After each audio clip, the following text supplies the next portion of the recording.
لا حول ولا قوة إلا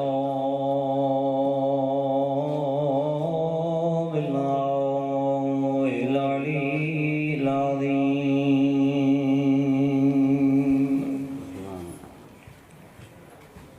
بسم الله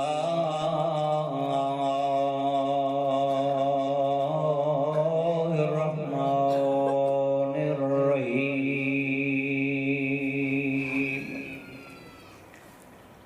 حسبنا الله ونعم الوكيل نعم المولى ونعم النصير. أفوض أمري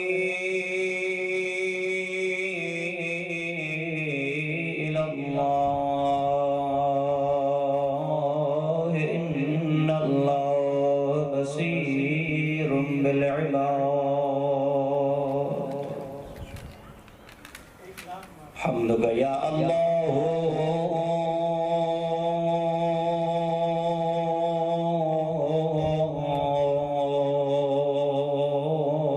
ويا رحمن يا رحمن ويا كريم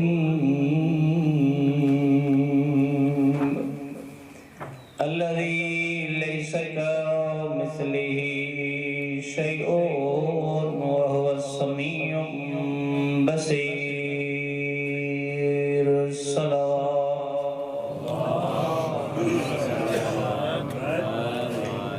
الصلاة والسلام على شفيع المذنبين أنيس الغريبين ورحمة للعالمين صاحب سكينة المدفون بأرض المدينة مولانا أبو القاسم محمد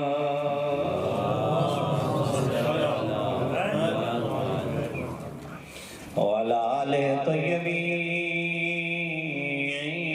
الطيبين الطاهرين المعصومين ولعنة الله على أعدائهم الملعونين أجمعين. أما بعد فقد قال الله سبحانه وتعالى في حديث القدسي يا أحمد لولاك لما خلقت الأفلاك. صلوات پڑھیے آل محمد کی ذات پر. پروردگار آپ سب کا اس عظیم عبادت میں شریک ہونا اپنی بارگاہ میں منظور مقبول فرمائے. جناب سیدہ کے ایام چل رہے ہیں، ایام فاطمیہ. دنیا بھر میں جناب سیدہ کا ذکر جاری و ساری ہے. اس مختصر سی مجلس میں چند منٹ آپ کو زحمت دینی ہے. امید ہے کہ آپ سب انشاءاللہ متوجہ رہیں گے تاکہ چند بار روزانہ آپ کی خدمت میں عرض کروں. تمام حمد اور تعریفیں ہیں اس کریم خالق اور مالک کے لیے جو بے آب و گیا وادیوں میں بسنے والے حیوانات کو ان کے مزاج کے مطابق رزق عطا فرماتا ہے، جو سمندر کی تہ میں بسنے والے کیڑوں کو بھی کبھی رزق کی کمی کی وجہ سے موت نہیں دیتا، جو اسے بھی دیتا ہے جو اس سے طلب کرتا ہے، جو اسے بھی دیتا ہے، جو اس سے مانگتا بھی نہیں، جو اسے بھی محروم نہیں کرتا، جو اسے پہچانتا بھی نہیں۔ یا من یوتی من سألہ ویوتی من لم یسألہ ولم یعرفہ۔ اے میرے کریم رب، تیری ذات وہ ہے جو اسے بھی دیتی ہے، جو اسے مانگتا ہے، جو اسے سوال کرتا ہے تو اسے بھی عطا کرتا ہے، جو تجھ سے مانگتا نہیں تو نے تو کبھی اسے بھی محروم نہیں کیا جسے تیرا عرفان ہی نہیں۔ درود اور سلام خدا کے ان مصطفیٰ مرتضیٰ مجتبہ بندوں پر جو وحشی کو دیکھیں تو حیوان بنا دیں، حیوان کو دیکھیں تو انسان بنا دیں، انسان کو دیکھیں تو مسلمان بنا دیں، مسلمان کو دیکھیں تو صاحب ایمان بنا دیں، صاحب ایمان کو دیکھیں تو سلمان بنا دیں، جو بے زر کو دیکھیں تو ابو ذر بنا دیں، جو بے داد کو دیکھیں تو مقداد بنا دیں، جو بے اختیار کو دیکھیں تو مختار بنا دیں، جو پتھر کو دیکھیں تو در بنا دیں، جو گنہگار کو دیکھیں تو ہور بنا دیں۔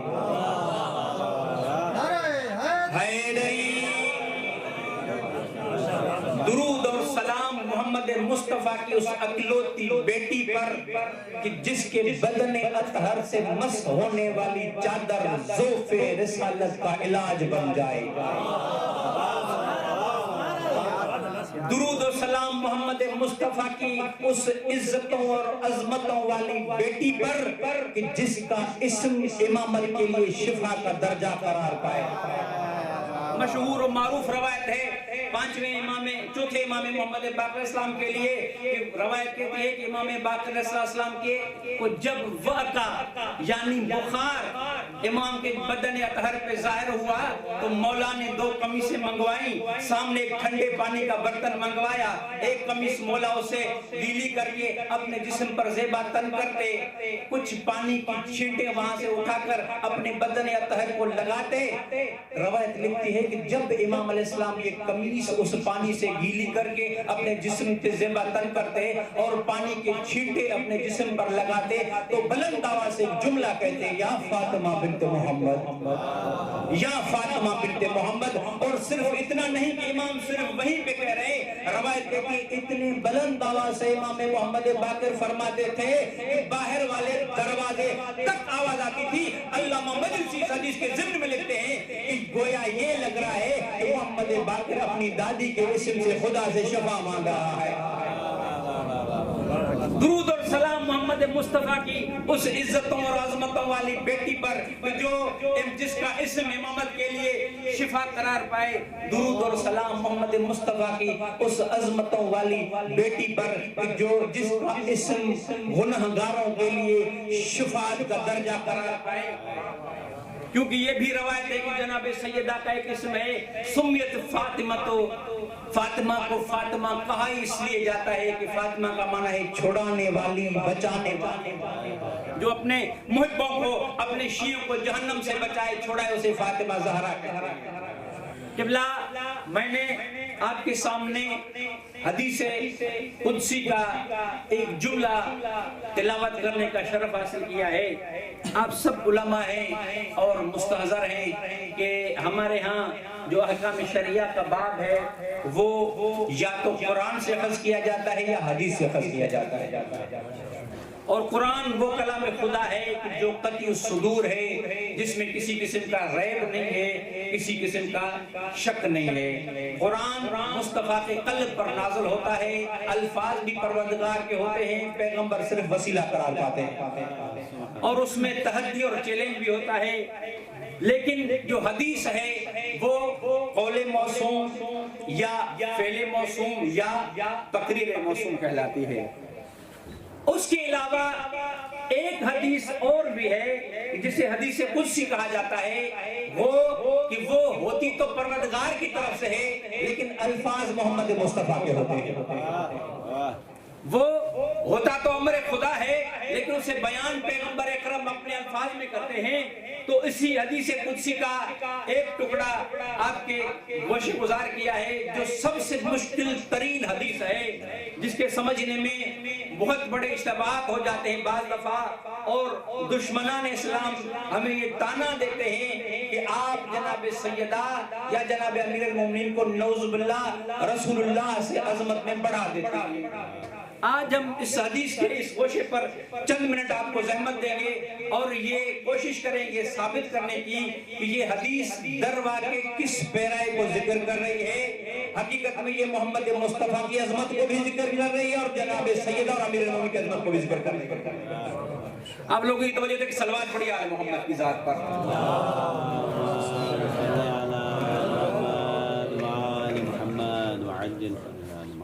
پھر بھی صلوات پڑھیں محمد والے محمد کی ذات پر۔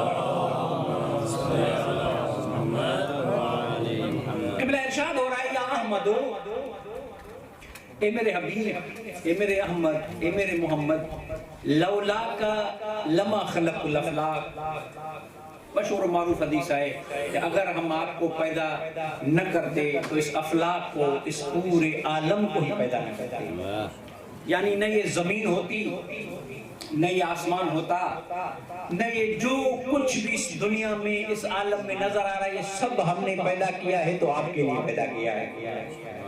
گو کہ حقیقت یہ ہے کہ یوں ارشاد ہو رہا ہے کہ یہ جو ہم نے زمین کا فرش بچھایا، جو اس کے اوپر ہم نے آسمان کا شامیانہ سجایا، یہ جو ہم نے دریاؤں کو روانی دی، یہ جو ہم نے سمندروں کو طغیانی دی، یہ جو ہم نے کہکشوں کو روانی دی، یہ جو ہم نے سورج اور چاند کو پیدا کیا، یہ جو ہم نے باد صبا کو مہک دی، یہ جو ہم نے چڑیوں کو چہک دی، یہ سب آپ کی وجہ سے۔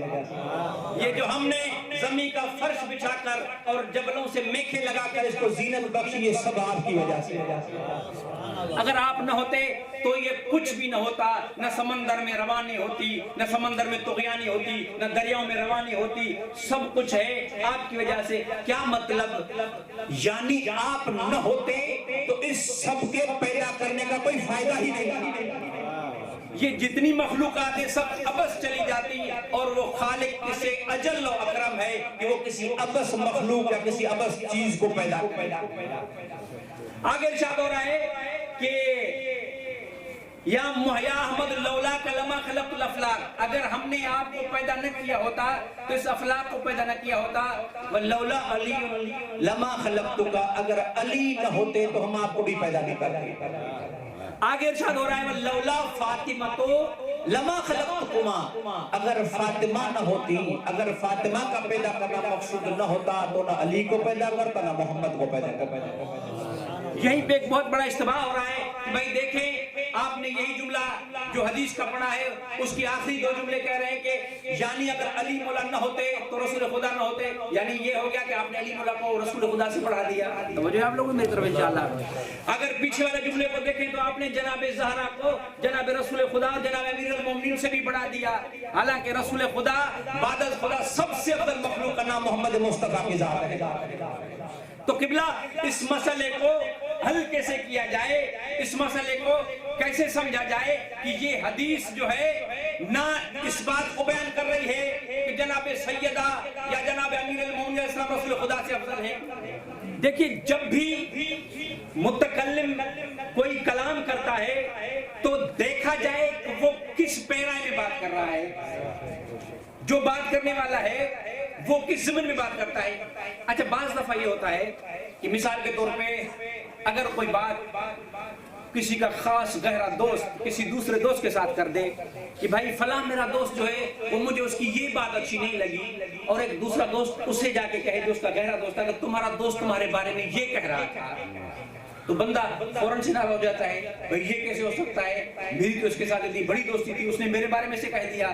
اب جب آمنا سامنا ہو جاتا ہے اور پوچھتا ہے کہ تم نے فلاں دوست کو میرے بارے میں یہ کہا، وہ کہتے ہیں بھئی میں نے اس پیرائے میں نہیں کہا تھا، میں نے اس پیرائے میں کہا۔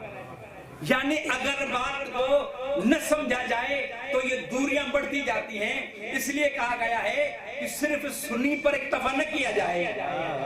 جب بھی کوئی ایسی بات سنے انسان، ورنہ دوریاں بڑھ جاتی ہیں، انسان اپنے پیاروں کو کھو دیتا ہے، اپنے پیاروں سے جدا ہو جاتا ہے۔ ایسی کوئی بات آئے تو بندہ پہلے تحقیق کرے، فوراً غصہ نہ ہو جائے۔ اب جب یہ خالق اکبر فرما رہا ہے کہ لولا لما خلقت الافلاق، تو اس کی تین جہتیں ہو سکتی ہیں، یا تو خالق محمد مصطفیٰ کی فضیلت کو بیان کر رہا ہے، یا تو خالق اکبر محمد مصطفیٰ کی حقیقت کو بیان کر رہا ہے، یا تو خالق اکبر محمد مصطفیٰ کی ضرورت کو بیان کر رہا ہے۔ اگر فضیلت کو لیا جائے گا قبلہ تو پھر کوئی اشکال لازم آتا ہے، تو جو پیچھے دو ہستیاں آ رہی ہیں، یعنی محمد مصطفیٰ کا وجود بھی انہی کی وجہ سے ہے، جناب امیر المومنین یا جناب سیدہ کی وجہ سے۔ لیکن اگر اس حدیث کے اس پیرائے کو دیکھا جائے کہ خالق یہاں پر بیان کس مورد کو کر رہا ہے، حقیقت یا فضیلت؟ ہاں اگر آپ کوئی بندہ یہ کہے کہ یہ محمد مصطفیٰ کی فضیلت ہے کہ اللہ نے اس مادی عالم کو محمد کے لیے بنایا، محمد مصطفیٰ اس سے کئی اجل اور بالا ہے کہ وہ اس دنیا کہ یہ دنیا جو نور والا ہو اس کے لیے مادی دنیا بنائی جائے اور یہ اس کے لیے عظمت ٹھہرے۔ تبھی تو کہا جاتا ہے لوگ اگر ائمہ معصومین کو معجزوں سے پہچانے تو کیا پہچانے، علی کو اگر در خیبر و خانے سے پہچانا تو کیا پہچانا؟ بھائی علی مولا تو اس ہستی کا نام ہے کہ اگر علی کروٹ بدل دیں تو زمین آسمان کو ایک کر دیں۔ بندہ فقط اگر معجزات پر اکتفا کرے اور معجزوں کو دیکھ کے کہے کہ یہ ہستیاں اس منزلت کی مالک ہیں تو عرفان وہ کیا عرفان ہوا؟ اب اگر کوئی بندہ کہے کہ یہ زمین آسمان افلاک کا پیدا ہونا محمد مصطفیٰ کی فضیلت ہے تو واقعی اسے بندے کو سوچنا چاہیے حقیقت میں فضیلت نہیں، یہ ضرورت بیان ہو رہی ہے۔ محمد اگر آپ نہ ہوتے تو یہ دنیا ہوتی ہی نہیں۔ اب تھوڑا اس کو اور واضح کریں، مثال کے طور پہ اس مدرسے کے اندر کئی الیکٹرانک اشیاء ہیں، ایئر کنڈیشن لگا ہوگا، گیزر لگا ہوا ہوگا، لائٹیں لگی ہوں گی۔ تصور کریں اگر یہاں پر بجلی کا وجود ہی نہ ہو، فرض کریں کہ ہم 1950 کی دہائیوں میں جہاں بجلی کا تصور ہی نہ تھا اور کوئی بندہ مثلا امریکہ سے یا کسی اس دنیا سے جہاں پر وقت بجلی لائٹ وغیرہ تھی وہاں سے کوئی ایسی چیزیں لے آئے تو لوگ کیا کہیں گے؟ بھائی اچھا کام کیا ہے تم نے یہ ایئر کنڈیشن لگائی ہے لیکن تمہارے پاس تو بجلی ہے ہی نہیں۔ مدرسے میں قبلہ لائٹیں لگی ہوئی ہوں اور یہاں بجلی کا نام و نشان نہ ہو، آپ نے 5-6 لاکھ کی 2 ٹن کی ایئر کنڈیشن لگا دی، لائٹ تو آپ پاس ہے ہی نہیں، تو بندہ کہے گا قبلہ اے سی تو بہت اچھی لگائی ہے مگر جو اس کو چلانے والی چیز ہے، جو اس کی ضرورت کو پورا کر سکتی ہو وہ تو آپ پاس ہے ہی نہیں۔ یعنی اس اے سی کا لگانا ابس ہے اگر بجلی نہ ہو، یعنی اس لائٹ کا آپ کے ہاں لگانا ابس ہے اگر بجلی ہی نہ ہو، جو اس لائٹ کو روشن کرے وہ چیز ہی نہ ہو، یعنی اس ایئر کنڈیشن، اس گلوب، اس گیزر، اس ٹیلی ویژن کو چلانے کے لیے ایک ضرورت ہے جسے الیکٹرک یا بجلی کہا جاتا ہے۔ اگر وہ بجلی نہ ہو، وہ الیکٹرک ہی نہ ہو، وہ آلات جس کے ذریعے وہ برقی وہ جو چیز ہے جسے مختلف زبانوں میں مختلف نام دیا جاتا ہے وہ کہربا ہی نہ ہو تو نہ اے سی لگانے کا فائدہ نہ گیزر لگانے کا فائدہ۔ یعنی اس کو چلانے کے لیے ضرورت ہے ایک بجلی کی، اگر بجلی ہوگی تو یہ چیز کام کی ہوگی۔ تو اس پیرائے سے دیکھیں اس حدیث کو، لولا کلمہ خلق الافلاق، اے میرے حبیب تیری ضرورت ہے تبھی اس دنیا کو بنایا ہے، اگر تو نہ ہوتا تو یہ دنیا کسی کام کی نہ تھی۔ اب توجہ کیجئے قبلہ، اگر آپ نہ ہوتے تو یہ دنیا کسی کام کی نہ تھی۔ اب ایک زمانہ آنا ہے، مصطفیٰ کو جب اس دنیا میں بھیجنا ہے، بھیجنے کے بعد پھر واپس لے جانا ہے۔ اگر مصطفیٰ کو پھر واپس لے گئے، پروردگار اپنی طرف بلا لیں تو پھر اس دنیا کا باقی رہنا کس مقصد سے ہوگا؟ بس ضروری تھا کہ کوئی ایسا ہو جو اس دنیا کے باقی رہنے کا سبب ہو، ضروری تھا کہ کسی ایسی ہستی کو پیدا کرے وہ خالق کہ جو اس ضرورت کو پورا کرے جس طرح سے محمد ضرورت کو پورا کر رہے تھے۔ ضروری ہو کوئی محمد جیسا ہو جو محمد کی جگہ پہ بیٹھنے کے لائق ہو، جسے محمد اپن فسنا کہہ کر پکار سکیں۔ ضروری تھا کوئی ایسی ہستی ہو تاکہ اس کائنات کے ضرورت کو پورا کیا جا سکے، جس طرح سے بجلی نہ ہو تو کوئی جنریٹر ہو تاکہ یہ کام چل رہے۔ توجہ ہے میری طرف قبلہ؟ تو خالق اکبر نے فرمایا لولا علی لما خلقتک، سرکار آپ کی وجہ سے آپ کی ضرورت تھی تبھی اس عالم کو بنایا، یہ اگر آپ ضرورت پوری نہ کرتے تو یہ عالم نہ ہوتا۔ اب اگر میں آپ کو اپنی طرف بلا لیتا ہوں تو کوئی ایسا پیدا کرنا میرے لیے ضروری ہے جو اس کائنات کو باقی رکھنے کا سبب ہو، اس لیے میں نے علی کو خلق فرمایا۔ اب اکیلے علی نے بھی تو ایک دن جانا ہے، اب کوئی ایسی ہستی ہو جو قیامت تک اس دنیا کے باقی رہنے کی ضمانت بنے۔ اب ضروری ہے کہ کوئی ایک ایسی ہستی ہو جو اس کائنات کے قیامت تک باقی رہنے کی ضمانت ہو، ایسی ہستیوں کو وجود دے، ایسی حجتوں کو وجود دے کہ اگر ایک حجت چلی جائے تو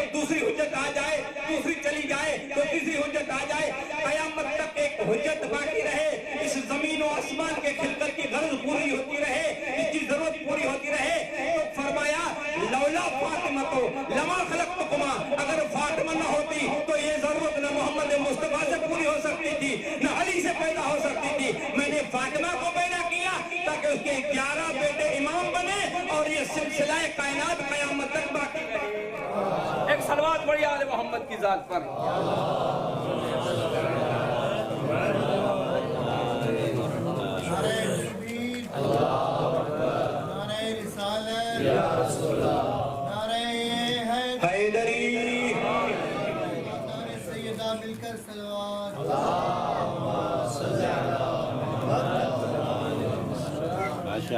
محمد مصطفیٰ کی ذات اس کائنات کے ضرورت کا نام ہے. علی امیر المومنین اس کائنات کی ضرورت کا نام ہے. جناب سیدہ مصطفیٰ کی ضرورت کا بھی نام ہے، علی کی ضرورت کا بھی نام ہے. اگر جملہ بدل کر کہوں تو فاطمہ اس ہستی کو کہتے ہیں جو امامت کی بھی ضرورت ہے، نبوت کی بھی ضرورت ہے. جناب سیدہ اس عظمتوں والی ہستی کو کہتے ہیں جو امامت کی بھی ضرورت ہے اور جو نبوت کی بھی ضرورت ہے. اور قبلہ اللہ نے یہ سب کچھ انہی کے لیے پیدا کیا. زمین، آسمان، جنت. یہ بندہ جب جنت میں جائے تو بندہ کوئی جنت کا مالک تھوڑی بن جاتا ہے. یہ تو خالق نے اس نے جو اس دنیا پہ رہتے ہوئے چند اچھے عمل انجام دیے ہیں اور اس کو اباہ نعمت کر دیا کہ چلو جنت تمہیں بطور اجرت دیتے ہیں کہ تم نے اچھے عمل انجام دیے تھے، تمہارا عقیدہ ٹھیک تھا. مالک تو وہی ہو سکتا ہے کہ جس کی وجہ سے جنت کو پیدا کیا ہو. اب توجہ کیجئے گا مولا کی سر کے، بالکل میں سمیٹ رہا ہوں موضوع کو اور ایک دو جملے کی بات ذکر مسائل. قبلہ اب اگر جن کی وجہ سے اللہ نے جنت کو پیدا کیا ہو، جن کی وجہ سے زمین و آسمان کو پیدا کیا ہو اور ان کی صداقتوں کی گواہی اللہ نے بھرے قرآن میں دی ہو، اگر وہ کسی چیز کا دعویٰ کر دے کہ یہ چیز میری ہے اور کوئی ان سے آنکھیں ملائے اور کہے کہ گواہ پیش کرو، جن کے لیے پوری کائنات اللہ نے بنائی ہو، جو جنت کے بھی مالک ہوں، کوثر کے بھی مالک ہوں، زمین و آسمان کے بھی مالک ہوں، اگر وہ یہ دعویٰ کر دے کہ یہ چیز میری ہے اور کوئی بندہ ان سے یہ کہے کہ آپ اس کے لیے گواہ لے آئے تو کتنے ڈوبنے کا مقام ہے اس کے لیے. در حقیقت اس مسئلے کو یہ پہ سمجھنا چاہیے کہ جناب سیدہ وہ چند کھجوروں کے درختوں کے لیے نہیں تھی، وہ تو اس جھوٹے صدیقوں والے نقابوں کو اتارنے گئی تھی جو منبر رسول پر پہن کر بیٹھ گئے تھے.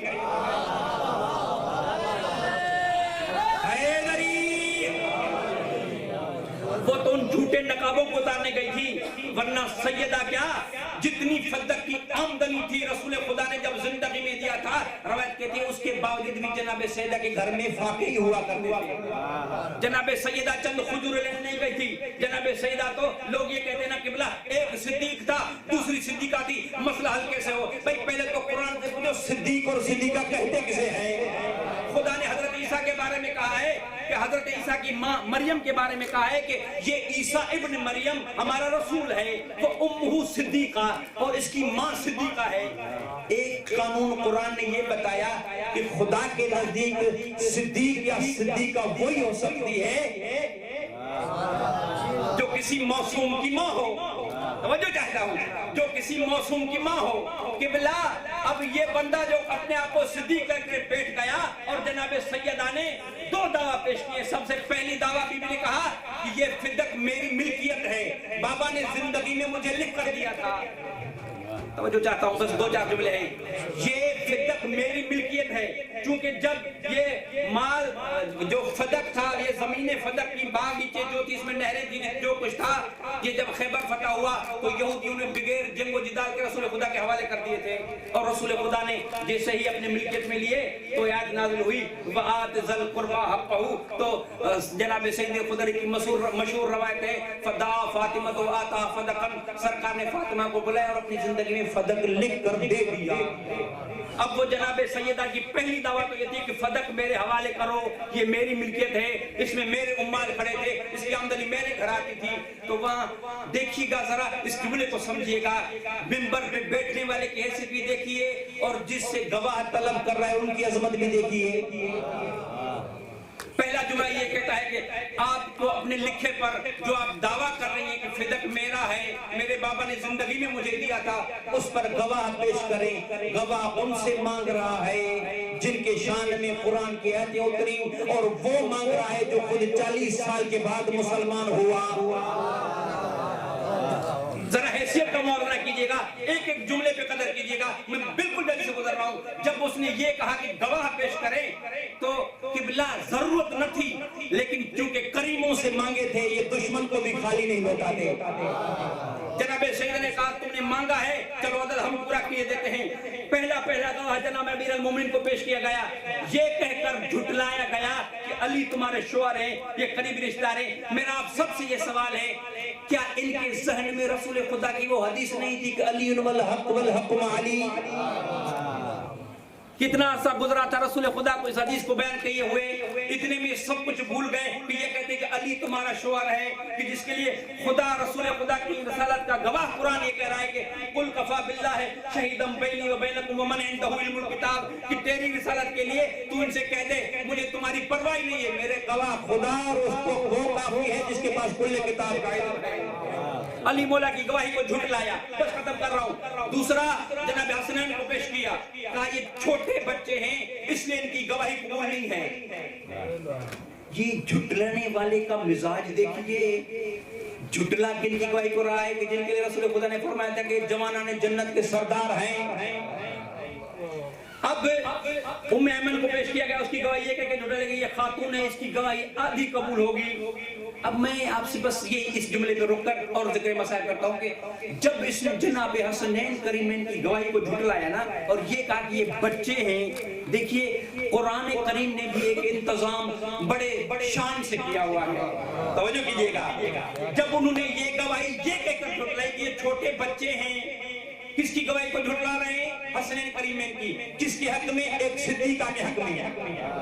حسنین گواہی دے رہے ہیں کہ یہ فدق ہماری ماں کے ملکت ہے، جناب زہرا صدیقہ۔ انہوں نے یہ کہہ کر جھٹلایا کہ یہ بچے ہیں۔ قبلہ قرآن نے 1000 سال پہلے اس حقیقت کو واضح کر دیا تھا، پیچھے والے زمانے کو ذکر کر دیا تھا کہ تاریخ میں 2 صدیق گزرے ہیں، ان دونوں کے دامن کو گناہ سے داغدار کرنے کی کوشش کی گئی اور دونوں کے گواہ اللہ نے چھوٹے بچوں کو قرار دیا۔ ایک جناب مریم جب جناب عیسیٰ کو گود میں لے کر آئیں تو قرآن کے در نے کہا یا اخت ہارون، اے ہارون کی بہن، یہ تم نے کیا کیا؟ نہ تمہارا باپ ایسا تھا نہ تمہاری ماں ایسی تھی، یہ تم بچہ کہاں سے لائی؟ تو خالق نے فرمایا اے میری مریم بی بی تم خاموش رہنا، میری حجت کو آگے کر دو۔ عیسیٰ جانے یہ جانے، فوراً جناب عیسیٰ علیہ السلام ابھی ماں کے گہوارے میں تھے، ماں کی گود میں تھے۔ قرآن کہتا ہے کہ حضرت عیسیٰ علیہ السلام گویا ہوئے اور کہا کہ انی عبداللہ آتانی الکتاب وجعلنی نبیّا، میں اللہ کا بندہ ہوں، مجھے اللہ نے نبی بنایا ہے۔ اور حضرت عیسیٰ کی گواہی جو ابھی ماں کی گود میں ہے جناب مریم کی صداقت کے لیے کام آئی، یہ پہلی گواہی۔ دوسرا قرآن میں ایک صدیق گزرا ہے جس کا نام ہے حضرت یوسف۔ جب زلیخا نے اس کے دامن کو گناہ سے داغدار کرنے کی کوشش کی، وہاں بھی اللہ نے گواہی کے لیے ایک بچے کو پیش کیا۔ اس بچے نے اپنی زبانیں بے زبانی سے وہ گویا ہوا وہ بچہ ابھی چھوٹا تھا جو کلام نہیں کر سکتا تھا، کہا اگر دامن آگے سے پھٹا ہوا ہے تو زلیخا گنہگار، اگر دامن پیچھے سے پھٹا ہوا ہے تو جو اگر آگے سے پھٹا ہے تو یوسف گنہگار، اگر پیچھے سے پھٹا ہے تو زلیخا گنہگار۔ قبلہ اس بچے کی گواہی سب نے قبول کی، حتی کافروں نے بھی قبول کی، وہ بچہ معصوم بھی نہیں تھا۔ یہ 2 گواہیاں قرآن میں پہلے گزر چکی ہیں۔ اب جناب سیدہ سے جب گواہ مانگے اور حسنین کو پیش کیا تو یہ کہہ رہے ہیں کہ قبلہ یہ تو بچے ہیں، ان کی گواہی کیسے قبول ہوگی؟ در حقیقت یہ حسنین کو نہیں جھٹلا رہی ہے، قرآن کو جھٹلا رہے ہیں۔ ایک سلوات پڑھیں جناب سیدہ کے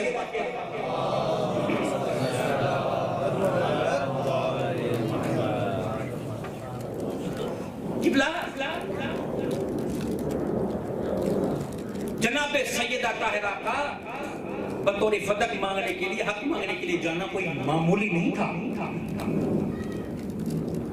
ہندوستان کے ایک عالم دین بیان کر رہے تھے کہ ہماری کسی رشتہ دار پر ایک غلط الزام لگا اور اس کو کورٹ میں پیش کیا گیا، عدالت بلایا گیا ہے۔ کہا وہ سید زادی تھی، با پردہ تھی، پورے پردے میں جب وہ عدالت میں پیش ہوئی، جج نے اسے کچھ سوال کیے، اس نے جواب دیے، کیس رفع دفع ہو گیا، مقدمہ جھوٹا تھا۔ وہ سرخ رو ہو کر جب گھر پہنچی تو رو رہی تھی، تو کہا سب لوگ اسے کہہ رہے تھے کہ بی بی خدا نے آپ کو سرخرو کیا، گواہی آپ کے حق میں آئی ہے، آپ کا دشمن ذلیل و رسوا ہوا ہے، آپ رو کیوں رہی ہیں؟ تو اس نے ایک جملہ کہا کہ جب میں اس عدالت والے کٹہرے میں کھڑی تھی اس وقت مجھے جناب سیدہ بہت یاد آ رہی تھی۔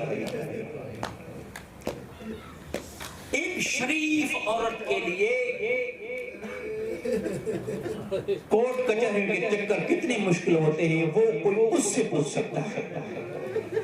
قبلہ آج یوم شہادت جناب سیدہ ہے، آپ ایک تصور کریں قبلہ کہ آج امیر المومنین جب جناب سیدہ کو دفن کر کے اور پہلا قدم اپنے گھر میں رکھا ہوگا اور جناب سیدہ کے بغیر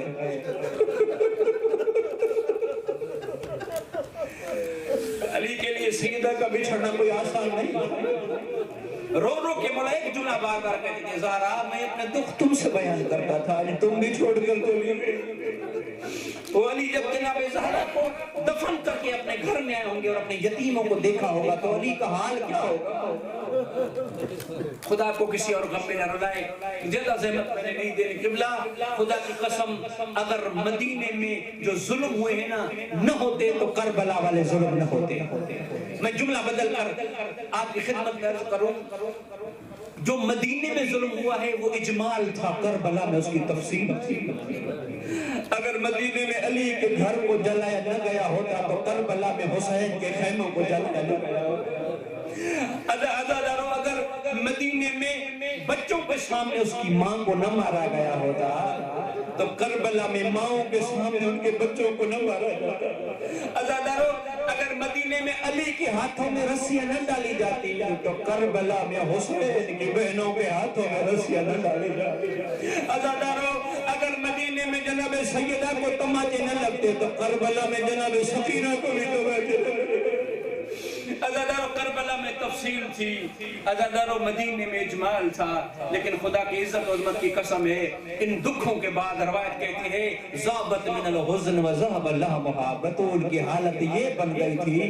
آیت اللہ وحید خراسانی جملہ فرماتے ہیں بدن نبود سایہ بود، بدول تو ایک سائے کی مانند بن کے رہ گئے۔ قبلہ ناہلت الجسم منحلت رکن واقعت الہین، کمر ٹوٹ چکی تھی، عزادارو سر پر موت کی پٹی بندھی ہوئی ہوتی تھی۔ آخری دن جب آیا عزادارو بس دو چار روایتیں سن لے، خدا کو کسی غور غم میں نہ رلائے، دو چار جملے سنے۔ عزادارو آخری دن جب قریب آیا بابا کو خواب میں دیکھا، امیر المومنین گھر میں ہے، جناب سیدہ فرماتی یا علی اگر زہرا سے کوئی تکلیف پہنچی ہو مجھے معاف کر۔ عزادارو میں نے یہ جملہ پڑھ دیا، آپ نے سن لیا۔ علی کے جگر سے کوئی پوچھے کہ جناب سیدہ کہ یہ جملہ علی کے لیے کیا گزرا ہوگا؟ جب بیوی نے کہا یا علی اگر آپ کے حق میں زہرا نے کوئی کوتاہی کی ہو مجھے معاف کر دیجیے گا۔ علی رو کے فرماتے زہرا آپ صدیقہ ہیں، خدا نے قرآن میں آپ کے حق میں گواہیاں دی ہیں۔ عزادارو جناب سیدہ فرماتے یا علی مجھے کچھ وصیتیں کرنی ہے، اگر آپ کو زحمت نہ ہو تو زہرا کچھ وصیتیں کر۔ علی مولا فرماتے زہرا فرمائیں۔ قبلہ روایت کہتی ہے جناب زہرا کا سر علی کی گود میں ہے۔ اب جناب سیدہ نے وصیتیں کرنے شروع کی۔ پہلی وصیت فرماتے یا علی اسی کا اللہ یشہد احد بجنازتی من هؤلاء الذین ظلمونی، یا علی میرے جنازے میں ان کو آنے نہ دینا جن نے زہرا پر ظلم ڈھائے۔ دوسرا جملہ جناب سیدہ فرماتے یا علی اسی کا اللہ یشہد احد بجنازتی من هؤلاء الذین غصبوا حقی، جنہوں نے میرا حق غصب کیا ہے انہیں میرے جنازے میں آنے نہ دینا۔ تیسری وصیت بھی فرماتی یا علی اسی کا اللہ یشہد احد بجنازتی من هؤلاء الذین کسروا ذلی، جنہوں نے بطول کی پسلیاں توڑی ہیں انہیں میرے جنازے میں آنے نہ دینا۔ عزادارو بھی فرماتی یا علی غسلنی فی اللیل وکفنی فی اللیل وحنتنی فی اللیل اذا حدت العیون ونامت الابصار، یا علی جب مدینے والے سو جائے نا اس وقت مجھے غسل دینا، اس وقت مجھے حنوط کرنا، اس وقت مجھے کفن دینا، دینا. عزادارو جناب سیدہ نے ایک جملہ کہا ہے یعنی قیامت تک آنے والے میرے سادات کو میرے سلام کہہ رہا. عزادارو بی بی نے وصیت دی کی. امیر المومنین علیہ السلام مسجد چلے گئے. قبلہ حسنین کو تیار کر کے جناب سیدہ نے نانا بابا کی قبر کو بھیجا. جناب اسما سے فرما دیا اسما میں اس حجرے میں جاتی ہوں جب تک سورہ یاسین کی آواز سنتی رہو سمجھنا زہرا زندہ ہے. آواز بند ہو جائے سمجھنا زہرا اللہ کے پاس چلی گئی. عزادارو کچھ لحظے گزرے جناب زہرا کی آواز بند ہوئی. جناب اسما نے ندا دینا شروع کی. باہر سے حسنین دوڑتے ہوئے آ رہے یا اماں ہو ہماری اماں. عزادارو چھوٹے بچے تھے ماں کے حجرے میں گئے. سروالے پاسے سروالی طرف سے امام حسن پائنٹی کی طرف سے مولا حسین. مولا حسن فرماتے کلمینی یا اماں وانا ابنک الحسن. اماں مجھے جواب دو میں تیرا بیٹا حسن ہوں. عزادارو جب مولا حسن کو کوئی جواب نہ دیا روایت کے امام حسین فرماتے ہیں کلمینی یا اماں وانا ابنک الحسن. اماں مجھ سے باتیں کرو میں تیرا پیاسا بیٹا حسین ہوں. عزادارو مولا حسین فرماتے اماں مجھے جواب دو میں کربلا کا غریب حسین ہوں. عزادارو ماں نے ہاتھ بڑھائے بچوں کو سینے سے لگایا. حسنین کریمین رو کے فرماتے حسن بھائی فرماتے حسین آج ہم یتیم ہو گئے. روتے ہوئے دونوں بچے مسجد کی طرف دوڑے. عزادارو امیر المومنین نے جب بچوں کی حالت دیکھی منہ سے آواز نہیں نکل رہی. مولا فرماتے حسنین بتاؤ خیر ہے. فرماتے بابا ہماری اماں ہمیں چھوڑ کر چلی گئی. رب اکبر کی قسم علی جیسا صبر کا پہاڑ احد و بدر کا فاتح علی روایت کی قد سقطت وجی منہ کے بر زمین پہ گر پڑا. رو کے فرماتے یا زہرا او میری زہرا علی کو چھوڑ کر چلی گئی. عزادارہ نے مظلوم کربلا وصیت جناب سیدہ کے مطابق آدھی رات کا ٹائم گزرا. جو مسلمان آ رہے تھے جناب ابو ذر سے کہہ دیا تھا ان کو واپس کر دو کہو زہرا کے جنازے میں ابھی لے لے. آدھی رات کا ٹائم ہوا متصل پہ علی نے سلایا اپنی زہرا کو. عزادارہ نے مظلوم کربلا بچے رو رہے تھے. مولا آگے بڑھ کے فرماتے حسنین زینب ام کلثوم میں یہ نہیں کہتا آپ نہ روئیں لیکن آپ کی اماں کی وصیت تھی مدینے والے میرے جنازے میں شریک نہ ہو. کہیں آپ کا گریہ سن کے مدینے والے وہ آ نہ جائیں. رو رہے تھے بچے رات کے منہ میں آستینے دے کے رو رہے تھے. عزادارو علی مولا نے غسل دینا شروع کیا. کچھ لہجے گزرے عزادارو علی مولا کی چیخ بلند ہوئی. جناب اسما کہتی علی عربوں میں عیب ہے زوجہ کے جنازے پہ دھاڑے مار کر رونا. ممبر کی قسم علی فرماتے اسما کیا بتاؤں زہرا کی پسلیاں ٹوٹی ہوئی ہے اور زہرا کے بازوں پہ کالے نشان ہے. کبھی علی سے شکایت نہ کی. عزادارو جناب زہرا کو علی مولا نے غسل دیا. غسل کے بعد حنوط کا مرحلہ ہوتا ہے. امیر المومنین نے وہ حنوط منگایا جو رسول خدا اپنی زندگی میں دے گئے تھے. اس حنوط کے رسول خدا کو جناب جبریل دے گئے تھے. 4 حصوں میں رسول خدا نے تقسیم کیا. ایک اپنے لیے رکھا, ایک علی مولا کو دیا, ایک جناب زہرا کو دیا, ایک جناب حسن کو دیا. سامنے کھڑے تھے غریب